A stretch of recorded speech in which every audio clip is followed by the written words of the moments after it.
All right, so this video is going over the grammar that we're doing in our first unit, and we're going to hit a couple of different topics. Some of them you're going to find familiar, some of them you're going to want to pause and rewatch the video a couple of times, and some of them it's going to be kind of old faithfuls and and it's no big deal. But to begin with, we've got to look at what is a sentence. And a sentence is formed when you have a subject and you have a verb. A sentence is formed when you have a complete thought. So this means when you go to look at these group of words and trying to determine is it a sentence, is it not, you have to decide, is there a subject? Do we know what we're talking about? Is there a verb? Is it clear in what's happening? And then is it a complete thought at the end of it? Can you go, oh, I learned something? And so as you look at groups of words, you're constantly thinking, do we have a subject? Do we have a verb? Do we have a complete thought? As long as you can say yes to all three, you have a sentence. So to balance that out, if you don't have a sentence, what you're left with is a fragment. You have a group of words that are coming together, but they either are missing a subject, they are missing a verb, or they are not a complete thought. The reader doesn't have a clear idea of what's being expressed. With our examples, we have ran home. And you immediately go, who? Who ran home? We're missing a subject. We have a fragment here. Dad ran home now fixes the problem and creates a sentence. Who ran home? Dad ran home. And we go, oh, Dad ran home. It's a complete thought. The beautiful sunset is a fragment. What about the beautiful sunset? It appeared, it disappeared, it wasn't here today. We have no idea. The thought isn't finished. We actually don't have a verb there. In order to fix that fragment, we have to finish the thought. The beautiful sunset was watched by our family. And now you go, oh, okay, family, sunset, watching. I know exactly what you're talking about. So as you look at these group of words, go ahead and press pause and try to figure out, do you have a sentence or do you have a fragment? All right, now that you're finished, double check your answers. Did you find that sentence 1, 4, and 5 are sentences? Did you catch sentence 2 and sentence 3 were fragments? How would you have fixed them? The beautiful racehorse, what? Ran and got some water? Won its first race this spring. Who did? Is missing a subject. Maybe we can even put them together and then they become complete. All right, take the following fragments and correct them by forming complete sentences. Was reading in the library before class? Who, right? Who was reading?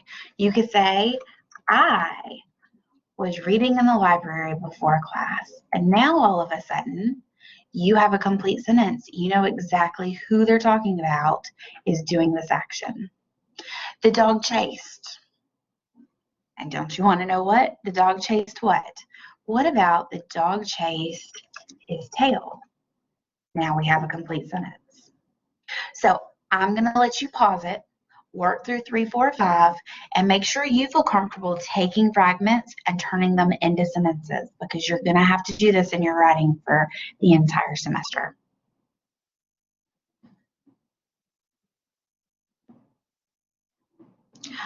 Review the following sentences and correct their errors. I'm sorry my box kind of got all lopsided there, but we're looking at the sentence and we're trying to figure out what is our errors.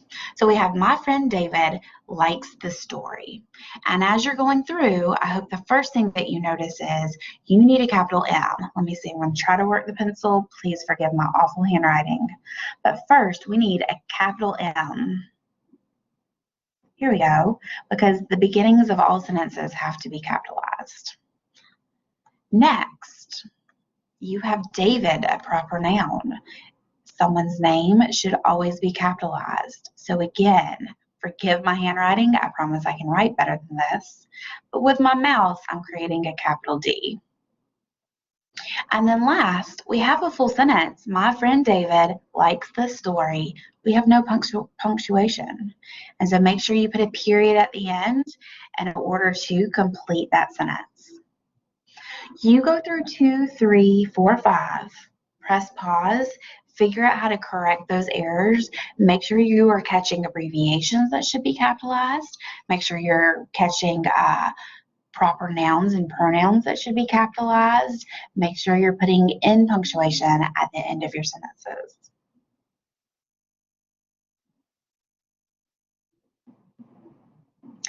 As we've gone through, we have looked at what creates a sentence, and the ones we were looking at were actually simple sentences. And so the second piece we're going to look at this week is a compound sentence. And what happens with a compound sentence, if you kind of think back into middle school, high school, is you're taking two simple sentences, you're combining them together to make one compound sentence. So with our simple sentence, we have the dog ran down the driveway. The dog is our subject. What did it do? It ran down the driveway. That's a complete sentence. It's a simple sentence. Well, when I go to make a compound sentence, I want to take that simple sentence, I want to add in a second one, and I want to combine it to make it correct. So I have the dog ran down the driveway. There's a sentence we already said. It's simple, it's good. Subject, verb, complete thought. I also have he caught the red ball. Well, there's another simple sentence. He is our subject. What did he do? He caught the red ball. And if you notice, these two simple sentences are combined together with a comma and a conjunction, a comma and. And so as we're going through looking at compound sentences, that is exactly what we're going to do. A compound sentence will have two simple sentences, also known as independent clauses, a little bit of grammar, jargon, but two simple sentences combined together using a comma and a conjunction. And if you think way back into school, most of your teachers talk to you about how conjunctions are your fanboys. That for and nor or but, I can't spell today, for and nor but or yet so. So F-A-N-B-O-Y-S, fanboys. For and nor but or yet so. So if you look at this as just words on a page, when you're trying to find out if something is a compound sentence, you latch in to one of these words and you check.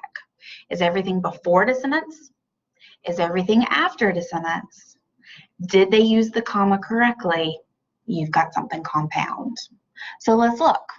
The dog is named Ziggy and he is my German Shepherd. Immediately I latch onto that and I go, ooh, comma and. This could be a compound sentence. Now let's look before it. Is everything before it a sentence? The dog is named Ziggy. It's got a subject, it's got a verb, it's got a complete thought. The dog is named Ziggy. Is everything after it a complete sentence? He is my German Shepherd. He is my subject, is my German Shepherd. I got a verb, I got a complete thought, I have a complete sentence. And so yes, the dog is named Ziggy, comma, and he is my German Shepherd. That's a compound sentence. If you look at the next one, you see another compound sentence. It's just created with so instead of and, because remember, your fanboys can use any of these, for and nor, but or yet so. Oh, I thought I had a circle. I thought I was being fancy. Here we go. Comma so. Is everything before the sentence? The student is studying hard. Yes. Is everything after the sentence? Her grade will improve. Yes. Because everything before is a sentence and everything after is a sentence. You've got your comma, you've got your conjunction. It is a compound sentence. So let's look at these with the practice and let's decide, do we have a compound sentence or do we have something more? The dog and the cat ran through the yard. Immediately, did you catch it? Here's our and. Now let's look before. Is everything before the sentence? The dog. Nope. And so our answer is no, it's not a compound sentence. Let's look at 2. Bob's cousin gave me a call, comma, and he asked for help on his homework. Immediately, did you catch the comma and? And is everything before the sentence? Bob's cousin gave me a call. Yep, It's looking good. He asked for help on his homework. Ooh, there's another sentence. And so, yes, here we have a compound sentence. Go ahead and press pause so that you can check your answers, 3, 4, 5, 6, and see if you can find compound sentences and not compound sentences. All right, here's your answers. Go ahead and check what you got. If you have questions, make sure you make note of it. You're welcome to email me or call me, and I can walk you through some of this. All right, the next piece, and we're getting close to the end, I want to see if you can create a compound sentence, because it's one thing to identify it, it's another thing to be able to build it. And remember, we were talking about those fanboys.